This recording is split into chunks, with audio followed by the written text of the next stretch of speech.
Hi, Phil Schonberg, Fastpitch Power. Well, the College World Series is over.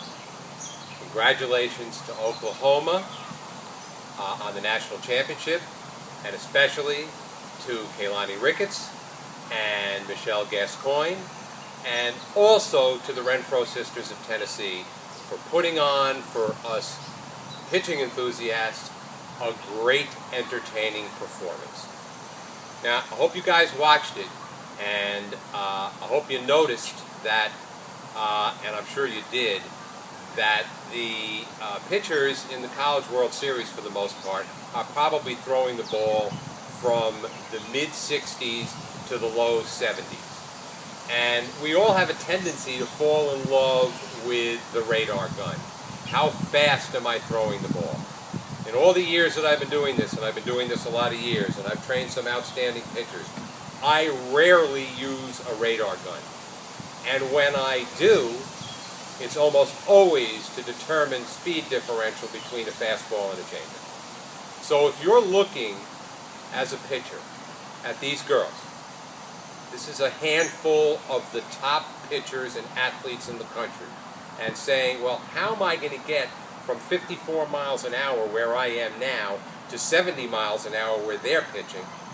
And the answer is, unless you're 10 years old throwing the ball at 54 miles an hour, you're almost certainly not going to get to 70 miles an hour. You may not even get to the mid-60s. You may not even get to the low 60s. So, you know what? Put your glove away, hang up your cleats, or if you're going to hold on to your glove and your cleats, why don't you think about another position? If that's what you're thinking, your thinking could not be more wrong. Spins, movement, change of speeds, being a pitcher that is able to keep batters off balance is the key to being successful. If you think you have to throw the ball at 65 to 70 miles an hour in order to be successful, well, then you shouldn't be pitching. But I'll tell you right now, that's not the case. Carly was an outstanding pitcher. She probably topped out at 56, 57 miles an hour when she was at her best. But I never worked with a pitcher who could go twice around the batting order more effectively than Carly could.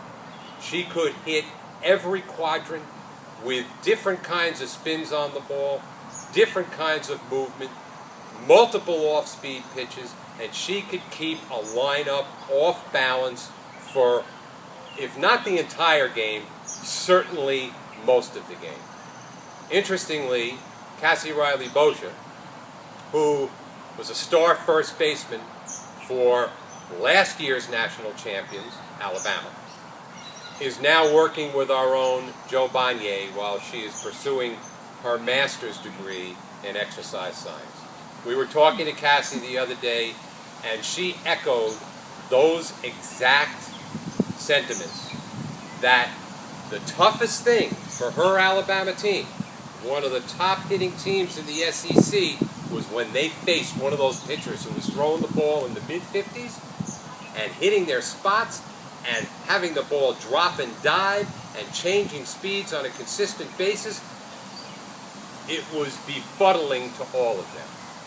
She even said, give me a girl who's throwing the ball 68, 69, 70 miles an hour, with not too much movement, or the same consistent speed, in the same consistent location, screwball, curveball, whatever it is, rise ball, drop ball, we're going to pound the heck out of that ball. So, if you're falling in love with the radar gun, and you're worried that, how am I ever going to get to 70 miles an hour, or 65 miles an hour, you're worried about the wrong thing. Learn the mechanics of the delivery of every pitch that you can possibly learn. Pick the ones that you feel the most confident, and it's probably going to be two movement pitches. Hopefully one in and out, one up and down.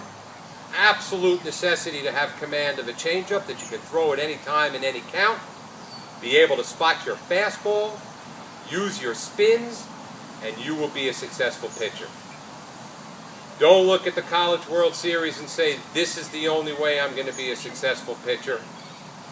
because a lot of successful pitchers out there are the ones who know how to take what they're capable of doing and turn it into something special. Great to talk to you. If you have any questions or comments, we love to hear them. Talk to you next time.